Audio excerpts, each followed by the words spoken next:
대장 되어버렸지? 공부도 최고로 잘했은 게 공부 잘한다고 다 장군 돼간디. 그럼 아니요? 안 그런 것이더만. 그럼 달래 먹고 개고기 먹고 어떻게 하려고? 오늘 실험해봐야지. 각시한테? 아니, 우리 솔직해지기로 했잖아. 진짜? 귀신도 모르게 감쪽같이. 싹수가 노랗다는 말은 수정되어야 한다. 박희주.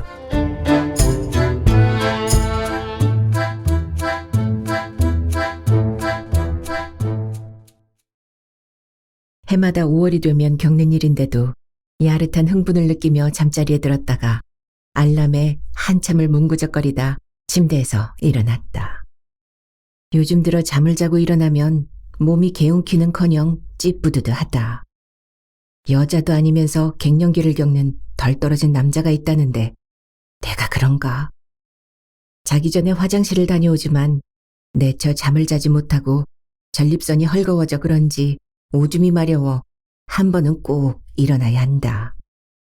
새벽이면 주차하기 힘들었던 아랫도리의 열망도 예전처럼 강직하지 못하고 무심코 벗어놓은 안경을 찾지 못해 사방을 헤매는 일이 자주 일어나고 오늘은 무슨 일이 일어날까 하는 희망 섞인 기대보다 어떤 일도 일어나지 않길 바라는 조바심이 앞서니 50대 중반에 들어선 남자의 씁쓸한 조상이다.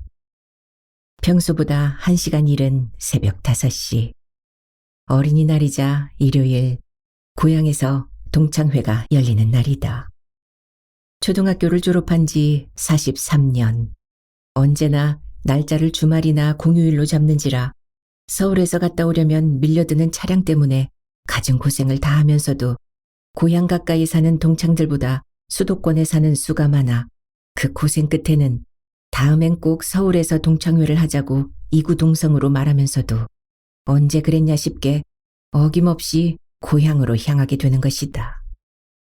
하긴 이런 핑계로나 고향을 찾아가지 어디 쉽게 마음먹은 대로 다녀올 수나 있었던가.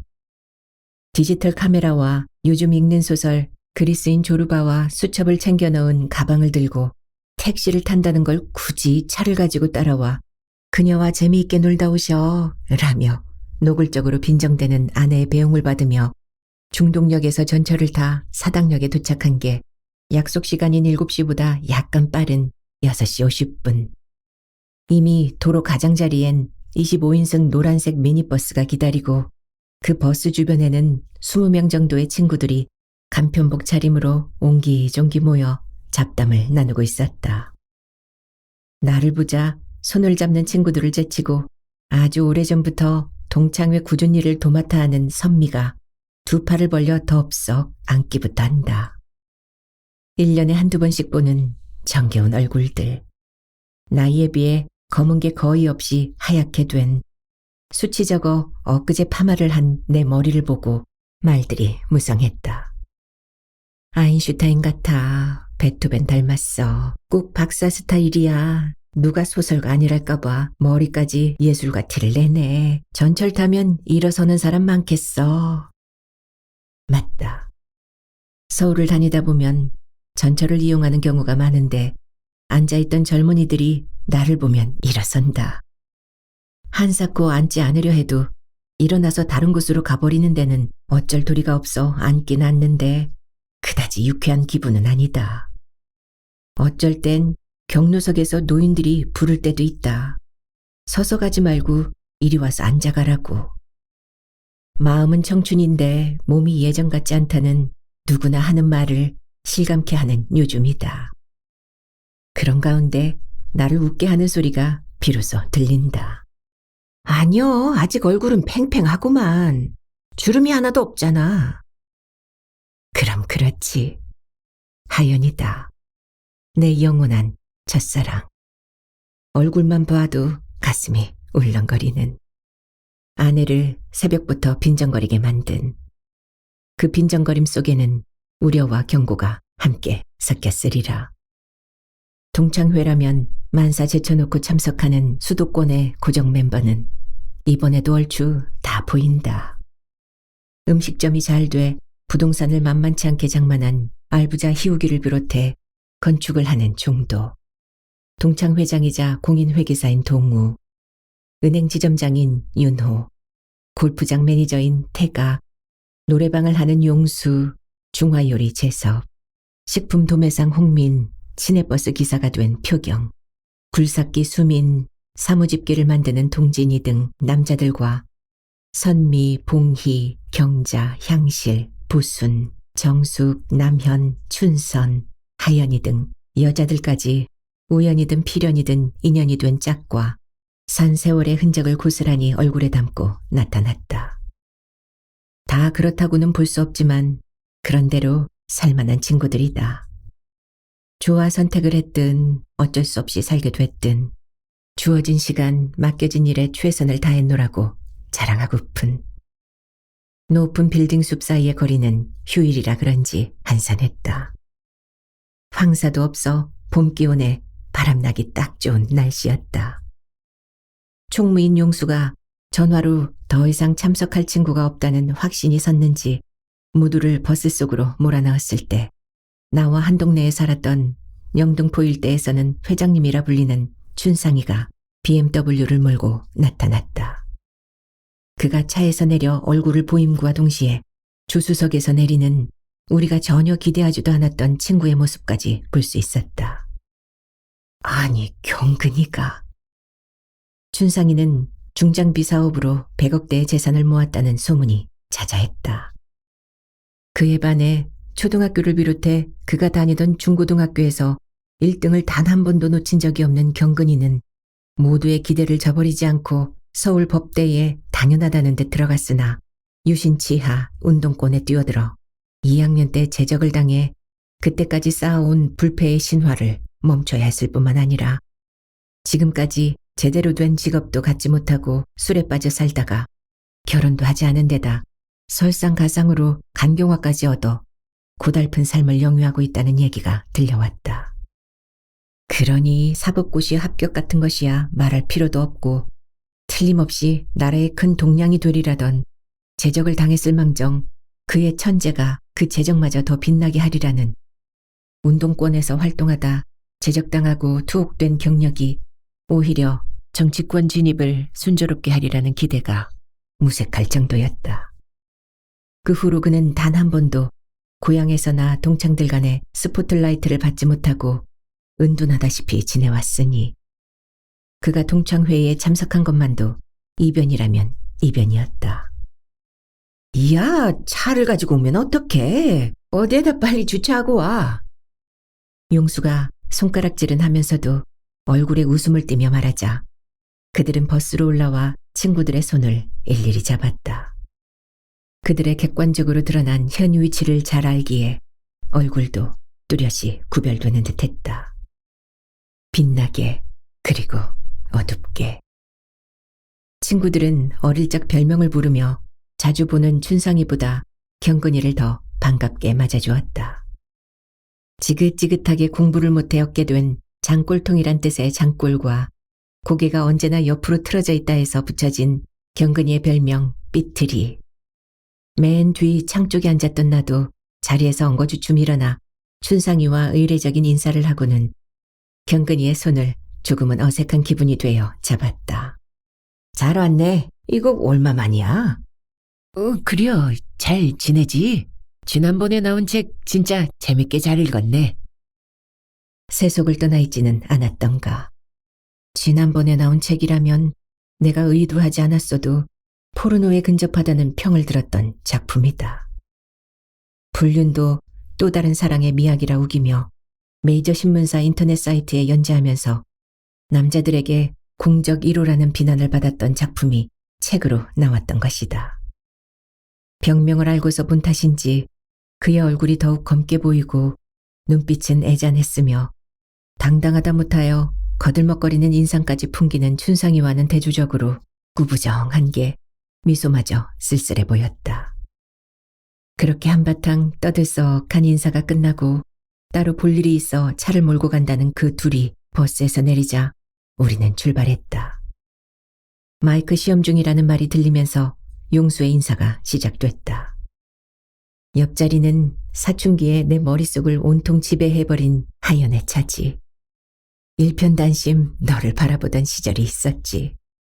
아직까지 아련하고도 소중한. 너도 그걸 알기에 아쉬우나마 이렇게라도 만나게 되면 스스럼 없이 짝이 되는가 보다. 그러고 보면 사랑이란 믿을 수 없는 바람과 닮았다는 생각이 든다. 형체도 없이 불쑥 생겨났다가 후련히 사라지고 엄청난 세기를 지녔다가도 언제 그랬냐 싶게 시들해지며 영속성을 갖기가 아주 힘들다는. 난 먼 산과 들판을 응시했다. 그러나 보이는 풍경은 건성이고 싹수가 노랗다는 말이 자꾸 되뇌어졌다. 춘상이와 경근이를 보고 난 감상이리라. 어렸을 때 춘상이의 행동거지를 본 어른들은 한결같이 싹수가 노랗다고 했다. 크게 될 나무는 떡잎부터 알아본다는 그 떡잎이 싹수였으리라. 장래에 아무것도 기대할 것이 없다거나 살아갈 삶이 빤하다는 부정적인 뜻이었다. 그에 비해 경근이는 그런 말을 단 한 번도 듣지 않았거니와 굳이 싹수로 표현한다면 있다거나 반듯하다거나 싱싱하다고 했을 것이다. 4학년 때까지도 책을 읽지 못한 아이들이 몇 있었는데 그중 춘상이를 맡아서 가르친 짝이 경근이었고 공부를 잘하는 죽에 들었던 나도 찬웅이를 가르쳤었다. 여태껏 동창회의에 한 번도 나오지 않은 찬웅이는 춘천 어딘가에 살고 있다는 얘기를 들었는데 무슨 일을 하는지는 그 누구도 모르고 있었다. 하여튼 머리를 쓰는 일에는 젬병이었던 반면에 짓궂은 장난질이라면 둘째가라면 서러운 아이가 또 춘상이어서 어른들이 보기에 커서 큰 인물이 되기는 예전에 틀렸다는 말을 싹수가 노랗다고 표현한 것이었다.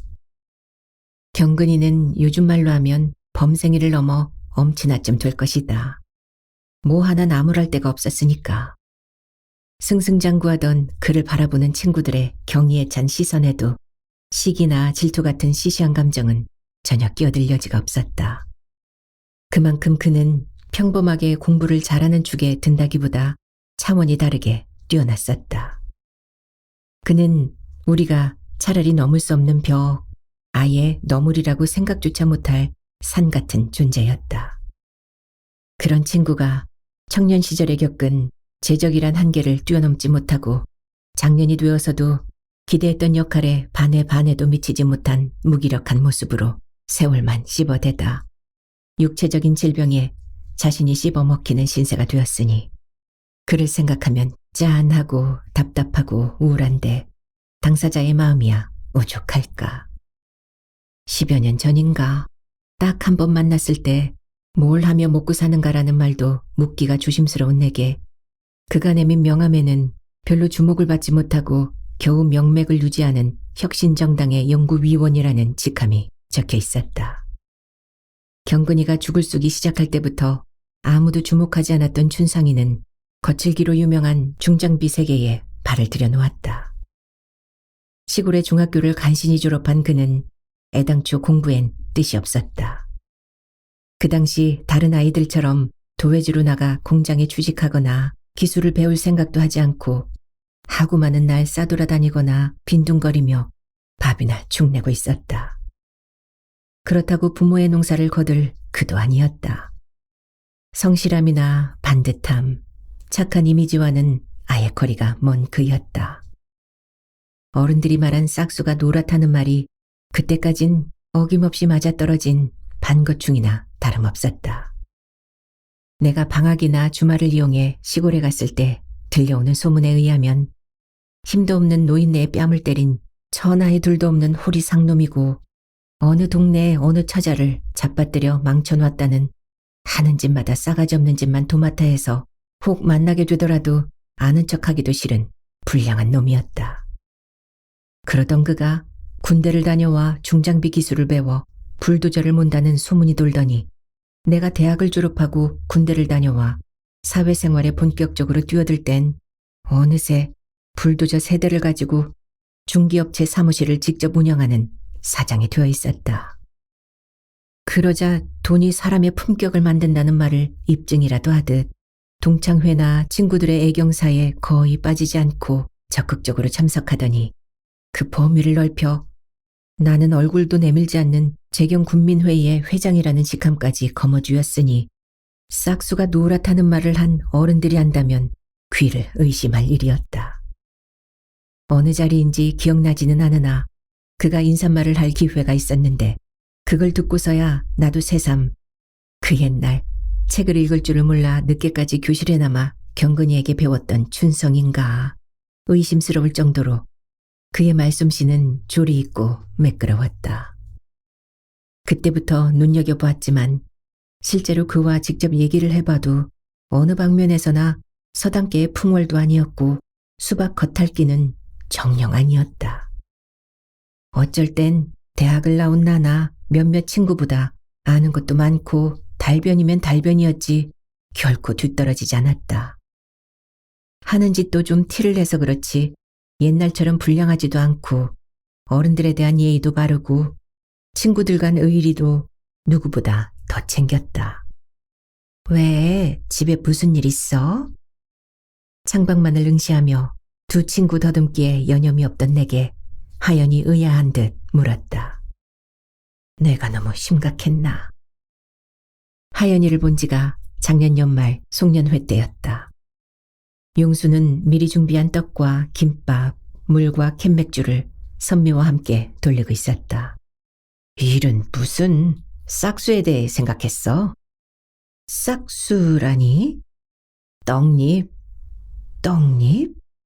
크게 될 나무는 떡잎부터 알아본다고 하잖아. 하연이 내 의도를 알아차린 듯 피식 웃었다. 경근이? 안타깝잖아. 병신이여. 하연이는 단 한마디로 경근이의 모든 걸 함축했다. 그 소갈머리를 자세히 알 수는 없으나 친구들 사이에 떠도는 말을 대변한 말이기도 했다. 언젠가 선미가 경근이 얘기가 나왔을 때 아무리 소신이 있어 데모를 하고 싶어도 부모 형제를 생각해서 참고 고시부터 패스했어야 한다는. 일단은 출세해놓고 소신을 펼쳐도 늦지 않았을 거라는. 저만 바라보고 살아온 부모 형제의 실망감을 어떻게 보상할 거냐는. 심지어 그 특출난 머리를 준 하늘을 배신한 거라는. 설령 제적을 당했어도 다른 사람들은 잘만 나가는데 어째서 혼자만 그렇게 사느냐는. 솔직히 검사 판사 돼서 우리 동창에게 도움을 주진 못할 망정 짐이 돼서야 쓰겠느냐는. 그때 춘상이가 경근이의 생활비를 대준다는 말이 떠도는 시점이었다. 그 소문을 들은 우리는 경근이의 완전한 추락을 의심치 않았고 그의 두문불출을 두고 더 이상 기대해봤자 말짱 도루묵일 거라 생각했다. 올해도 어김없이 붙어앉아있구마이. 그동안 보고 잡아서 둘이 어떻게 살았디야? 근데 아버지하고 딸 사이라고 해도 믿겠어. 하연이 네가 혹시나 하며 기대하고 있을까봐 하는 말인데 일찌감치 맘 돌려. 절대로 손해요. 저렇게 머리가 씌어갖고 밤일이나 제대로 헐란가 몰라. 이참에 바꿔버리란 게. 용수가 먹고 마실 걸 하나를 안기면서 너스레를 떨자 모두가 우리를 쳐다보고 웃으며 한마디씩 던졌다. 데비드, 너나 빨리 하나 꿰어차라. 그 사람들은 궁인된 짝꿍이여. 뭐라 하면 안 돼야. 저 자식이 하연이한테 마음이 있는가만. 나도 한마디 안 할 수가 없었다. 썩을 놈들 지랄하고 자빠졌네. 그렇지만 아무리 태어난 척하려 해도 나나 하연이나 얼굴이 붉어지는 건 어쩔 수가 없었다. 여자 동창들 가운데 아직 미모가 여전하고 가장 어려 보이는 그녀다. 책 넓은 모자에 연두색 잠바와 청바지를 입었는데 상큼한 쪽니는 여전히 매력적이고 남방 단추 사이로 언뜻 비치는 가슴의 골과 속살이 눈부셨다. 그녀도 뒤지지 않았다. 그런 게 말이야 왜 난리들 이리야. 그리고 희찬이 머리가 아주 멋있기만 한데 괜히들 그려.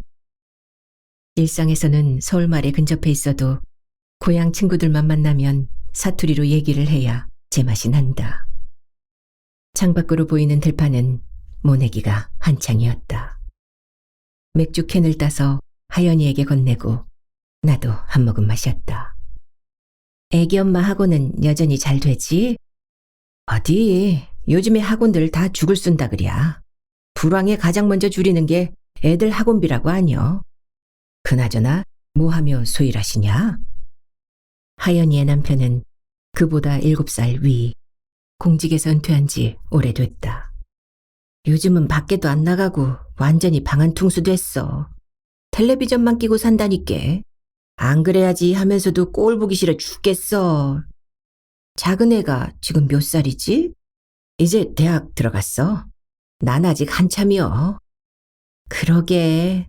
하긴 각시가 아직 50도 안 됐지. 하연이도 아내를 만난 적이 있다.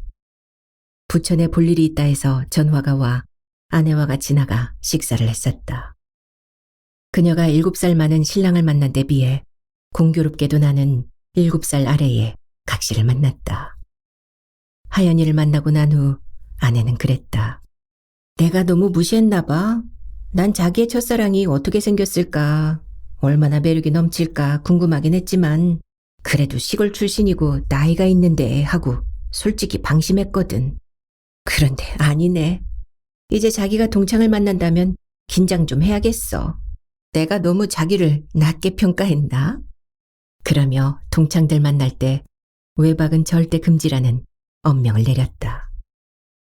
별로 중요하지도 않고 궁금하지도 않은 이야기를 나누며 서로가 살아갈 시간을 짐작했다. 우린 참 솔직하지 못했었다. 좋아하면서 그런 내색을 하지 못하고 속으로만 끙끙 앓다가 사춘기를 보내고 20대의 그 푸른 청춘에도 다른 여자들과는 너무 쉽게 만나 너무 쉽게 헤어지기도 잘했지만 어릴 때부터 한시도 가슴속에서 떠나지 않은 하연이에게만은 유독 용기를 내지 못했다. 어렵사리 만나도 좋아한다는 고백을 하지 못하고 그 심정만 알아주기만 바랐으니 불뚝불뚝 솟구치는 욕정을 어쩌지 못하고 가진 상상으로 관능적인 환영을 그리며 분투를 일삼았던 위대한 용두질은 언제나 허망했다. 왜 그랬을까? 두고두고 안타깝고 아쉬웠다. 그것은 만에 하나 싫다는 말을 들을까 두려웠기 때문이 아니었을까? 고백하지 않고 싫다는 말을 듣지 않으면 언제라도 사랑이 이루어질 가능성을 간직하고 살지만 싫다는 말을 듣게 되는 순간 그 사랑은 포기해야만 하는.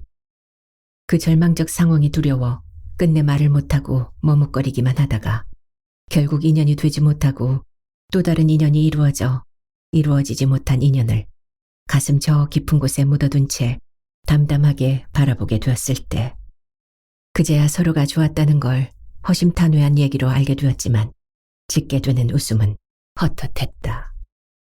그 시간이 그토록 짧을 줄 어찌 알았으랴. 자기는 좋겠어. 왜? 죽을 때까지 할 일이 있잖아. 각시도 그렇고. 만들면 되지 뭘 걱정이야. 내가 할 일과 만들어서 할 일과의 차이를 왜 모르랴. 하지만 쉽게 말할 수밖에.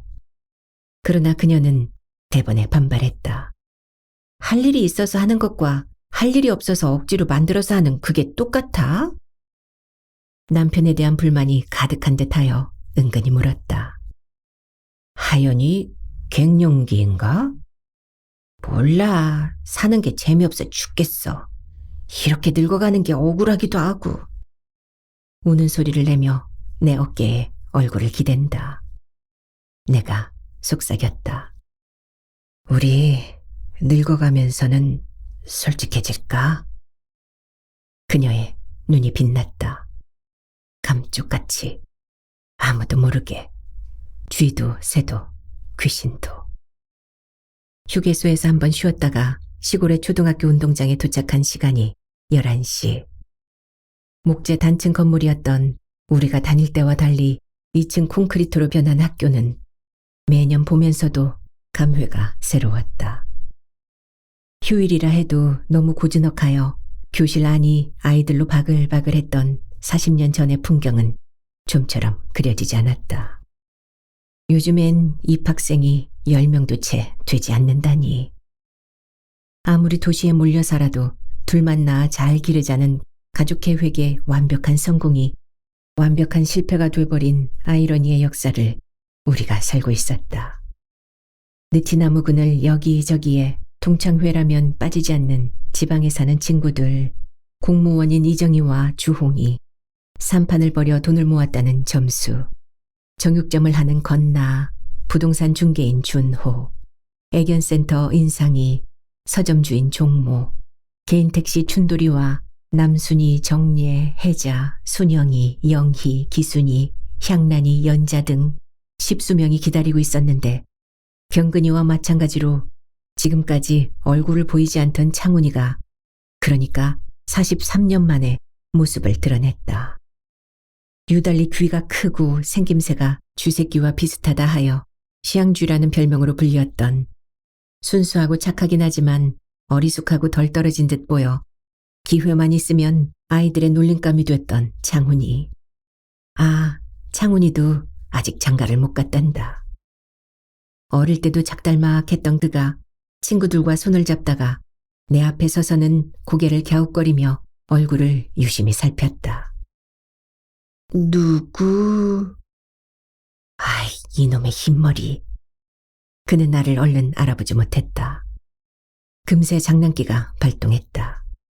아, 창훈인가? 나이스, 자네 담임을 맡았던. 나는 그가 6학년 때 몇 반인 줄 모른다. 2반밖엔 없었지만. 아니, 그럼 선상님. 맞아, 죽지 않고 살아본께 자네를 보내 그리야. 아유, 선상님, 어떻게 이렇게. 친구들은 선상님 오신다고 아무 말도 안 하더만요. 이거 큰일 났네. 여기서라도 절 받으시란 게요. 그러며 그는 내가 말릴 새도 없이 땅바닥에 엎드려 근절을 했다. 그 광경을 본 친구들은 이미 자지러지고 있었고 맞자 신용을 하며 일으켜 세웠다. 아이고, 이 사람아, 같이 늙어가는 처지에 무슨 절이야. 아니라우, 같이 늙어가도 선상님은 영원히 선상님이시라우. 그려, 근데 자네 시방 어디서 뭐하고 사는가? 익산서 청소하고 있구만이라. 환경미화원? 근데 왜 결혼을 아직도 안 했어? 누가 올라고를 하는 단계요?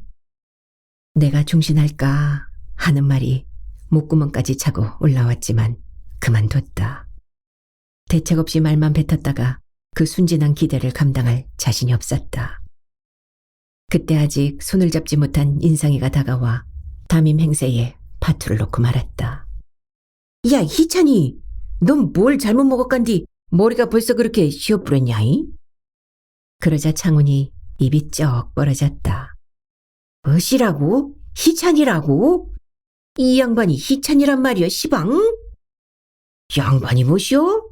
야가 아직도 정신 못 차렸네. 희찬이요. 거짓말을 밥 먹듯이 하는 소설가 송희찬. 깜빡 속아버렸네. 그런디 소설가가 뭐하는 것이죠? 말 다 했다. 이런 아이가 창훈이었다. 인상인 한술 다 떴다.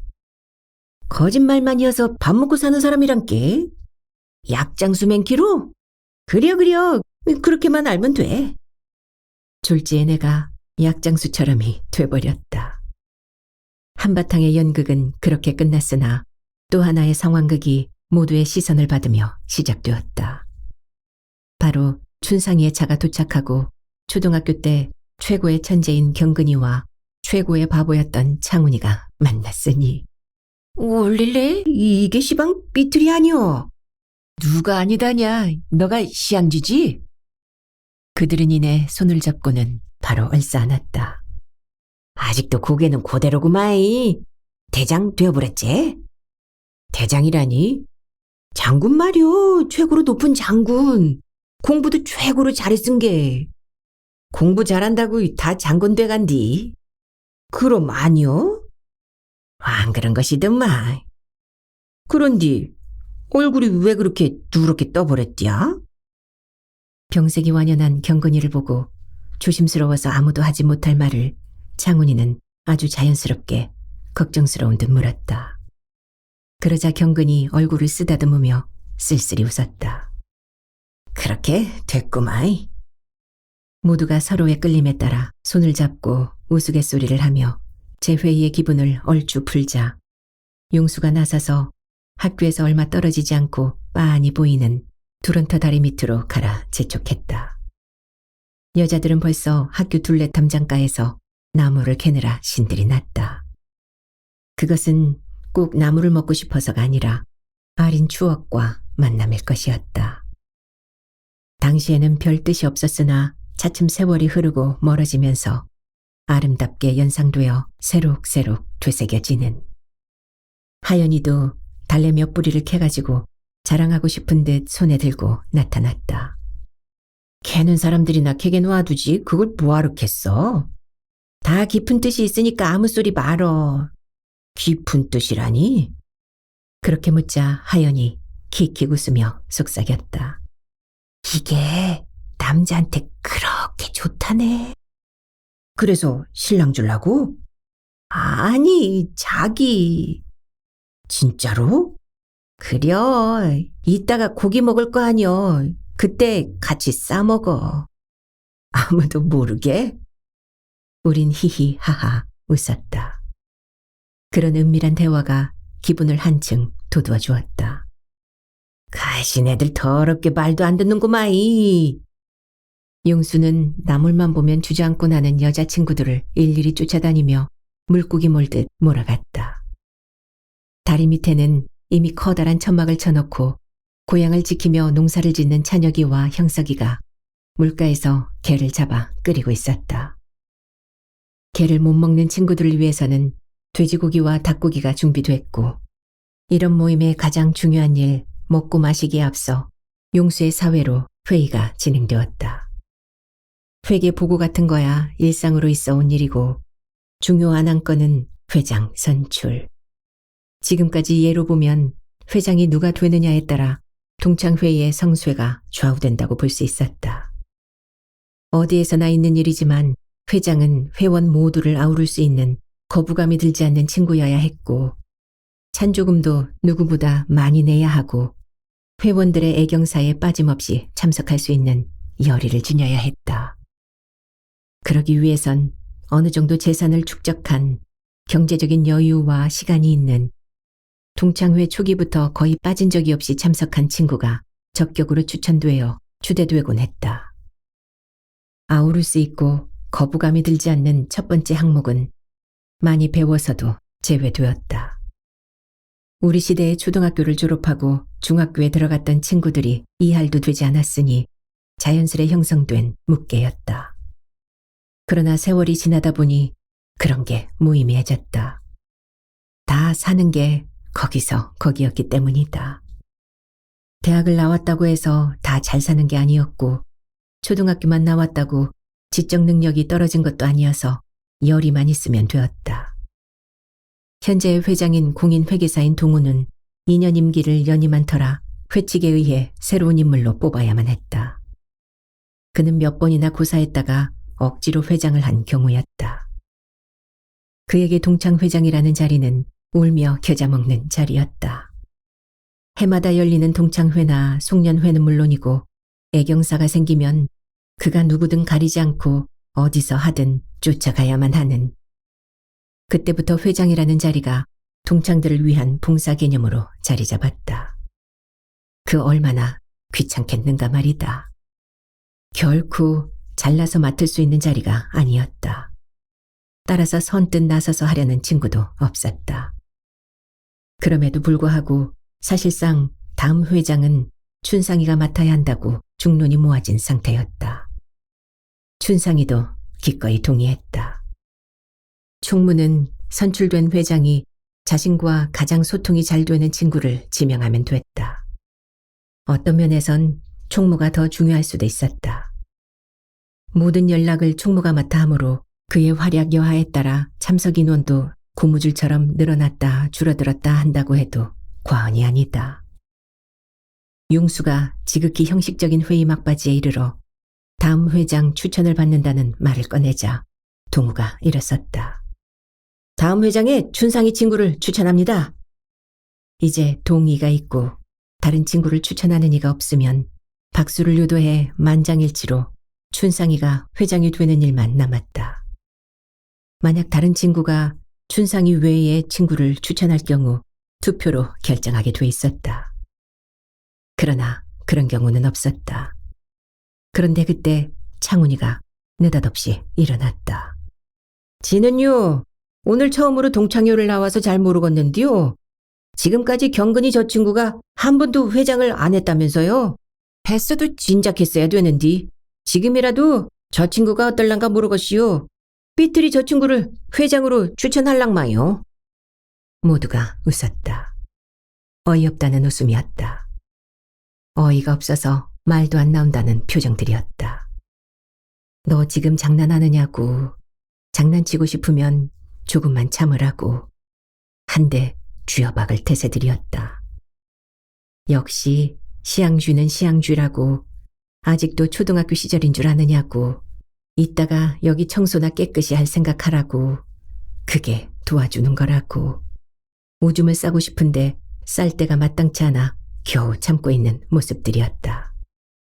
지금까지 한 번도 나오지 않은 경근이를, 동창회를 위해 조금도 기여한 바 없는 그를, 자신마저 추스리지 못하고 추락할 대로 추락해버린 루저를, 어디서 어떻게 사는지도 모르는 은둔자를, 어릴 때의 싹수만 믿고 최고의 바보가 최고의 천재를, 한 번도 나오지 않은 창훈이가 주제 파악도 못한 채, 더군다나 결혼도 못하고 아이도 없는 놈이 저하고 처지가 똑같은 놈을 추천하니 기가 막힐 따름이라는 눈치들이었다.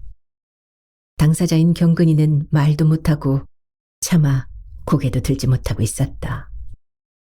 모르긴 몰라도 참담한 심정일게 빤했다. 그 뜻밖의 상황에 용수도 어쩔 바를 모르고 고개를 절레절레 흔들었다.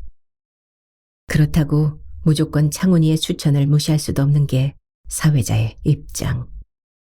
그러자 창훈이는 그러한 분위기가 어째 이상하다 싶었는지 귀를 쫑긋 세우고 고개와 눈동자를 함께 돌리며 눈치만 슬슬 살피다가 멋쩍어졌는지 혼잣말 비슷하게 내뱉었다.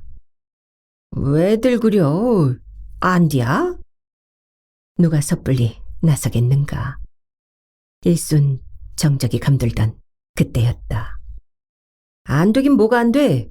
당연히 되고 말고. 먼저 회장으로 추대된 춘상이었다. 그가 일어났다. 저란 놈을 회장으로 추천해준 동우 회장님께 감사를 드립니다. 그러나 저는 솔직히 여러분들도 다 알다시피 초등학교 때나 그 이후에도 개망난이었습니다. 한마디로 싹수가 노란 놈이었어요. 그 말은 사람 구실을 할 놈이 아니었다는 말과도 같습니다. 그런 저를 이렇게나마 사람 구실을 할 수 있게 한 사람이 바로 경근이 이 친구입니다. 자세한 말씀은 드릴 수 없으나 제 뒤에는 항상 경근이가 있었습니다. 잠시 그런 사실을 망각했는데 오늘 창훈이가 일깨워줬습니다. 저도 경근이를 회장으로 추대합니다. 경근이가 동창회에 지금까지 참석하지 않은 것도 잘 압니다. 솔직히 회장 자격도 없어요. 그렇지만 동창회의 존재 근거가 어디에 있습니까? 회원들 간의 친목 도모에 있잖아요. 우리가 동창회를 할 때마다 40여 명이 넘지 않습니다. 우리가 졸업할 때 몇 명이었습니까? 120명이었잖아요. 나머지 80여 명은 어디로 갔습니까? 안 나오다 보니까 미안해서 못 나오는 겁니다. 면목이 없는 거예요. 이번 기회에 처음 나온 경근이가 회장으로 추대된 걸 안다면 지금까지 망설이던 친구들이 나올 것 아닙니까? 오히려 아주 잘 됐습니다. 만약 경근이가 회장이 된다면 저는 자청에서 총무가 되어 동창회를 이끌어 나가겠습니다. 상황이 돌변했다. 그 상황은 춘상이가 경근이를 회장으로 그럴싸한 명분을 대며 밀었다는 데 있지 않았다. 춘상이의 오늘을 있게 한 이가 경근이었다는. 검사 판사는 되지 못했어도 개망난이를 사람 구실을 할 수 있게 한 장본인이 우리가 사시로 바라본 경근이었다는 데 있었다. 용수가 그제야 제 할 일이 뭐라는 걸 깨달았는지 물었다. 그럼 춘상 씨는 추천해서 사퇴하겠습니까? 예. 조금도 주저하지 않고 춘상인 대답했다. 또 다른 분 추천하실 분 없습니까? 없단 게롤. 시인이 난 시향주의 창훈이가 못을 박듯 말했다. 그때 경근이 일어섰다. 아닙니다. 저는 그럴 자격이 없는 놈입니다. 춘상이의 말도 사실이 아닙니다. 춘상이 스스로 오늘에 이른 거지 저는 별 도움도 주지 못했습니다. 그리고 경근이는 부정하나 그 둘의 관계에는 우리가 모르는 뭔가가 분명히 있긴 있었다. 그런 경근이의 말을 중간에 끄는 건 춘상이었다. 어허이, 아무 소리 말고 친구, 그냥 혀. 내가 도와줄 텐게.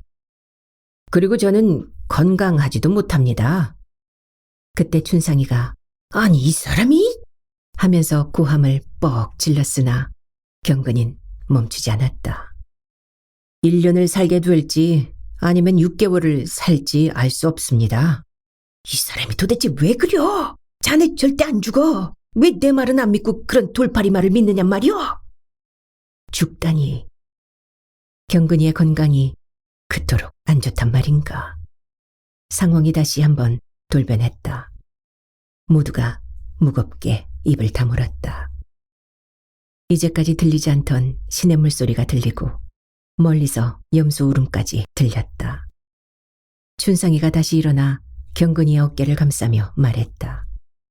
그의 눈이 붉게 중혈돼 있었다. 경근이 이 친구 건강이 좋지 않은 건 사실입니다. 그러나 죽을 정도는 아닙니다. 여러분들이 저를 믿는다면 경근이의 건강도 믿어주십시오. 이 친구 안 죽습니다. 다시 한번 경근이를 회장으로 추천합니다. 그러며 춘상이는 용수를 재촉했다. 그러면 더 이상 추천하실 분 안 계시죠? 네. 그제야 사회자 본연의 자세로 돌아간 용수가 얼떨결에 묻자 모두 한 목소리로 대답했다. 그렇게 해서 용수는 차기 회장으로 경근이가 되었음을 선언했다. 박수가 쏟아졌다. 이에 얼굴이 처음 볼 때보다 더 시커멓고 노랗게 변한 경근이가 이거 참을 몇 번 연발하다 입을 열었다. 제 마음은 항상 고향에 있었습니다. 그러나 동창회가 열릴 때마다 춘상이가 그렇게 졸라대도 오지 않았습니다. 아버지 어머니가 돌아가셨을 때도 오지 않았습니다. 천하의 불효자식이 된 거죠. 저는 제적을 당하고 감옥에서 나왔을 때 죽은 거나 다름없었습니다. 모든 의욕도 그때 사라졌습니다. 대의를 위한 명분도 자기 만족이 없으면 생겨날 수가 없습니다. 저를 비난하는 소리도 저의 실체가 없는데 제대로 들리겠습니까? 잠깐씩 저 중국의 사기를 지필한 사마천을 떠올리며 나를 추슬러 보려고도 했지만 끝내 저를 설득하지 못하고 영혼이 없는 껍데기로 여기까지 왔습니다. 사실 오늘도 춘상이에게 끌려왔다고 해도 틀린 말은 아닙니다. 여러분을 보고 40년 넘게 못 본 척하고 지냈던 고향을 보니 부끄럽기 짝이 없어 고개를 들지 못할 지경이었습니다. 그런데 저 창훈이가 우리가 그토록 업신여기고 깔보기만 했던 저 시양주가 제 뒤통수를 때려줬습니다. 길게 말하지 않겠습니다. 회장직을 수락합니다. 창훈이가 기억하는 저의 모습이 저를 힘들게 한 건 사실이지만 이제부터라도 변명하지 않고 최선을 다해보겠습니다. 선뜻 이해하기 힘든 회장직 수락의 변이었다. 그렇다고 그게 뭐 대수이겠는가. 본격적으로 분위기가 무르익어 갔다. 동창회의의 본령은 뭐니 해도 먹고 마시며 즐기는 것. 소주와 맥주와 막걸리가, 개고기와 돼지고기와 닭고기가, 야채와 과일과 떡이 차고 넘쳤다. 거기에 아련한 추억이 실체가 되어 술자리를 넘실거리고 그리운 이야기가 넘쳐 흘렀다. 대부분이 흙을 일구는 농사꾼의 자식들이었던 우리가 어떻게 1년 12달을 손에 흙 한 번 묻히지 않고 살리라고 생각이나 할 수 있었겠느냐. 어떻게 네가 소설가가 되리라고 상상이나 했겠는가.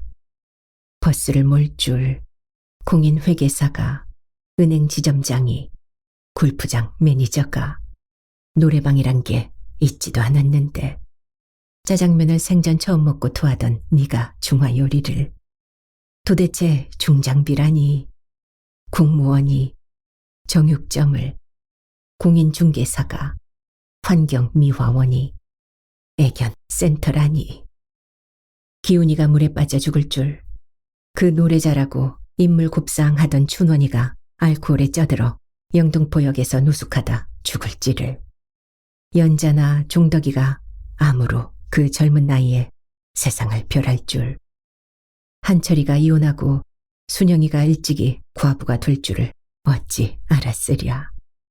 하물며 우리들의 우상이 농판, 룸펜이라니. 결론은 싹수가 노랗다는 말은 수정되어야 한다는 것이다. 싹수의 색깔은 아무도 모른다. 그러니 싹수의 색깔이 있을 리가 없고 설령 색깔이 있을지라도 수시로 변한다는 따라서 싹수를 보고 판단하는 게 그 얼마나 어리석은 짓이냐는 것이었다. 어때? 맛있지? 개고기를 먹지 못하는 하연이가 정력에 그만이라는 개고기를 열심히 먹고 있는 내게 사이사이 돼지고기와 함께 달래를 넣은 쌈을 입에 넣어주며 물었다. 어찌 맛없다고 할 수 있으랴. 돌멩이를 싸주어도 맛있을 판인데. 나는 엄지를 지켜들었다. 옆에서 앞에서 뒤에서 손가락질하고 눈꼴 시려 못 봐주겠네 해도 우린 마냥 좋기만 했다. 그러니까 이제 개고기 그만 먹고 돼지고기 먹어. 개고기가 남자한테 끝내준다잖아. 그럼 달래 먹고 개고기 먹고 어떻게 하려고. 오늘 실험해봐야지. 각시한테? 아니, 우리 솔직해지기로 했잖아. 진짜? 귀신도 모르게 감쪽같이. 먹을 만큼 먹고 배를 한껏 채운 우리는 학교 운동장으로 가서 이젠 배가 빨리 꺼지도록 열심히 뛰어야만 했다. 언제 우리가 건강을 위하여 운동이라고 해본 적이 있었던가. 배는 부르고 술은 얼큰하여 모두가 몸을 사리는데 용수는 기어코 단 한 사람이라도 빠짐없이 궁을 차고 밧줄을 당기고 줄넘기를 넘게 만들었다. 처음엔 다들 마지못해 뛰었으나 나중엔 재미가 넘쳐 뛰었다. 해는 뉘엿뉘엿 서산으로 넘어가고 모두가 기진맥진하여 잔디밭에 퍼졌을 때 몸은 비록 녹조가 되었으나 모두의 얼굴엔 만족스러운 빛이 가득했다. 이젠 왔던 곳으로 돌아가야 할 시간. 새로운 회장이 된 경근이를 선두로 빙글빙글 돌아가며 손을 잡았다. 한 사람 한 사람의 손을 잡을 때마다 어린 시절부터 지금까지의 삶이 무궁한 이야기가 곡진하게 느껴졌다. 마지막으로 경근이가 한마디를 덧붙였다. 내년에도 오늘 참석한 친구들 모두 건강한 얼굴로 다시 만날 수 있길 바랍니다. 서울로 올라올 때도 나와 하연인 그 자리에 나란히 앉았다. 다만 올 때는 내가 창 쪽에 앉았지만 갈 때는 의뭉한 속셈으로 하연이를 그쪽에 앉게 했다. 고속도로에 들어섰을 땐 어둠이 창밖을 점령하고 있었다. 몇몇 술꾼들을 제외하곤 모두가 골아떨어져 조용했다. 누구 하나 우리를 눈여겨보지 않았다. 나는 하연이 손을 깍지 끼어 잡았다. 과감한 스킨십의 암시였다. 내 심장과 하연이의 심장이 심하게 고동치는 게 고스란히 느껴졌다. 우리는 서로에게 남이었다. 남의 것이 탐나고 더 갖고 싶고 더 맛있다는 진리 아닌 진리를 우리가 왜 모르겠는가. 오늘 우리는 수많은 이야기를 나누며 농담 반 진담 반으로 서로에게 메시지를 날렸다. 그리고 알아주기만 바랐다. 내가 너를 원하고 있다는 걸. 결혼 전에도 서로는 은연중에 알고 있었다. 그러나 상대를 움직이게 할 결정적인 고백은 하지 못했다. 그래서 인연이 되지 못하고 그때의 머뭇거림이 오늘의 우리로 존재했다. 그 선택 아닌 선택을 후회하진 않지만 그런데도 기회가 온다면 망설이지 않으리라고 했는데 나는 갈등했다. 잠이 든 채 하고 있었지만 오는 내내 고민했다. 오늘 그냥 헤어지지 말자는 말을 할 것인가 말 것인가. 불순한 의도에 대한 방패막이는 귀신도 모르게라는 말로 충분했다.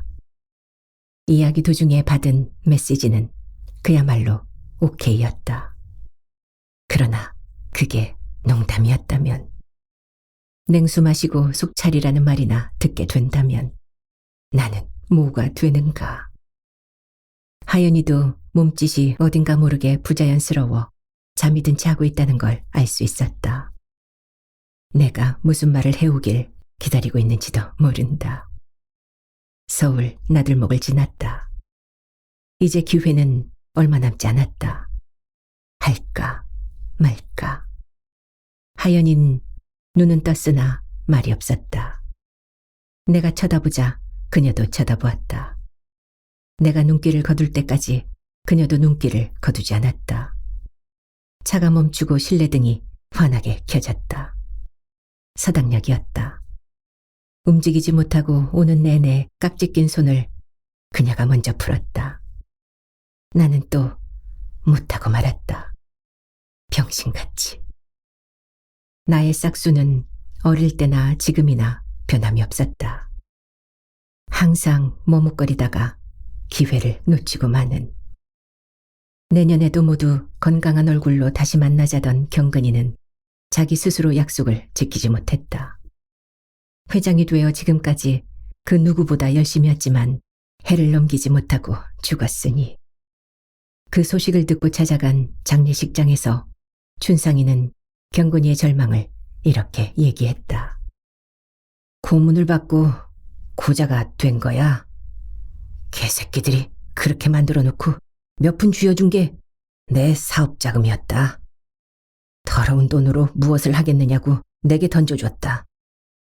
뭐냐, 네 씨하고 바꾼 돈인데 뭘 못하겠느냐. 잃어버리지 않으려고 악착같이 살았다. 그때 사귀는 여자도 있었단다. 그런데 남자로서 가장 치명적인 그 일을 당하고 별 수 없이 여자가 떠나가자 모든 의욕을 잃어버린 거야. 간간히 새롭게 마음을 다질 때도 있는 것 같았지만 오래 못 가더라. 술로 살았다. 결국 병원에서 얼마 가지 못할 거라 해서 그나마 동창회에 참석했던 거야. 생전가도 죽어라 말을 안 듣더니 그땐 희한하게 선뜻 따라 나서더라고. 다행히 생각지도 못했던 동창회장이 되어 친구들을 찾아다닐 때 처음으로 얼굴에 생기가 돌더라. 그전에는 말끝마다 죽고 싶다고 하더니 그 후부터 악착같이 살아야겠다고 했는데 죽어버린 거야. 아, 지옥의 궁형을 당하고도 집념의 사기를 지필한 사마천을 언급했던 이유가 여기에 있었구나. 너의 진실을 알지 못하고 나도 너를 비난하는 데 동조한 면이 없지 않다. 미안하다. 얼마나 세상이 야속했느냐. 그런데도 넌 원초적인 본능을 자극하는 내 책을 읽었다니 그때 그 얼마나 참담했을까. 미안하다, 친구여. 춘상이는 그야말로 친구를 위해 마지막까지 모든 걸 알아서 처리했다. 경근이가 오늘의 그를 위해 비록 불쏘시개 역할을 했다 해도 싹수가 노란 놈이 할 수 있는 일은 결코 아니었다.